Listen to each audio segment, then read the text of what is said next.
सैफ अली खान हल्ला प्रकरणी अखेर आरोपी अटकेत, ठाण्यातून आरोपी अटक।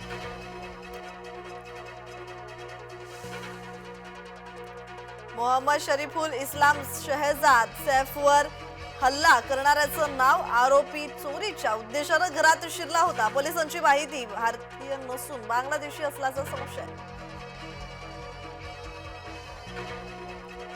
राष्ट्रवादीच्या शिबिराचा आजचा दुसरा दिवस, अजित पवार कार्यकर्त्यांना संबोधित करणार, तर धनंजय मुंडे आज शिबिरात हजर राहणार। देशमुख हत्या प्रकरण, धनंजय मुंडेंना भोवलं, पालकमंत्रीपदाच्या यादीत पत्ता कट, बीडच्या पालकमंत्रीपदाची जबाबदारी अजित पवारांकडे, पुण्याचं पालकमंत्रीपदही अजित पवारांनी राखलं।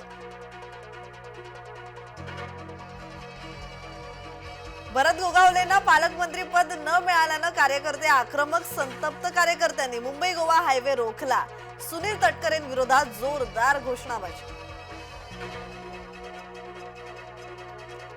भुसे आणि गोगावलेंवर अन्याय झाला, मंत्री गुलाबराव पाटील यांचं वक्तव्य।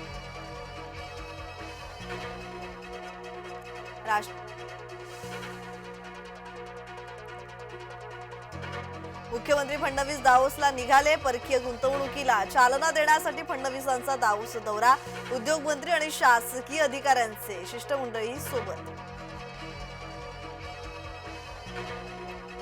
पोलीस भरतीचा सराव करणाऱ्या तरुणांना एसटीनं चिरडलं, अपघातात 3 तरुणांचा मृत्यू, दोघे बचावले।